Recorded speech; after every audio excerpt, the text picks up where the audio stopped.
Ilang mahalagang issue kabilang ang Artificial Intelligence o AI ang tampok sa security meeting kanina sa Kamara.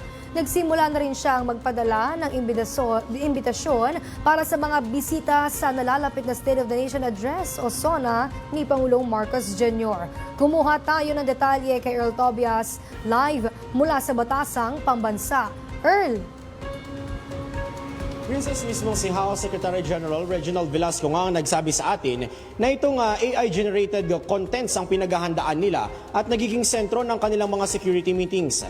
Yan daw kasi ang nakikita nila na posibleng pagmulan ng ilang komplikasyon sa ika-4 na SONA ni Pangulong Marcos Jr. isang buwan mula ngayon.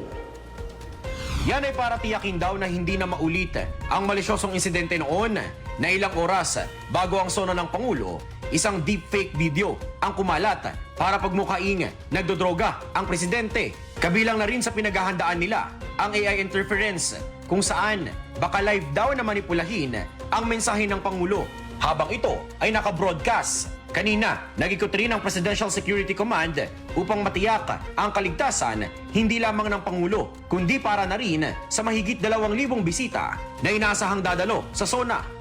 Nagsimula na rin magpadala ang Kamara ng imbitasyon sa mga bisita at sa ngayon, nasa 200 na ang nagkumpirmang dadalo.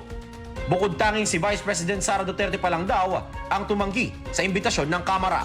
We are not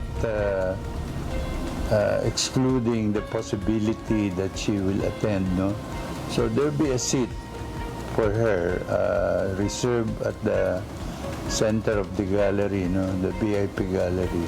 In fact, we will designate a holding room, no?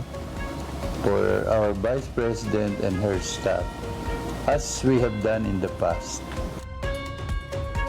Princess, ay inaabangan namang pagbubukas ng sesyon ng Kamara o ng 20th Congress sa umaga yan ng mismong SONA ni Pangulong Marcos Jr.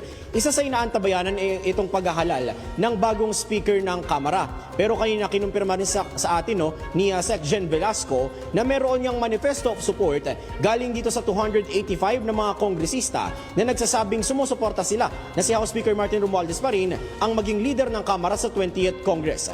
Mula dito sa Kamara, balik muna sa inyo. Maraming salamat, Earl Tobias.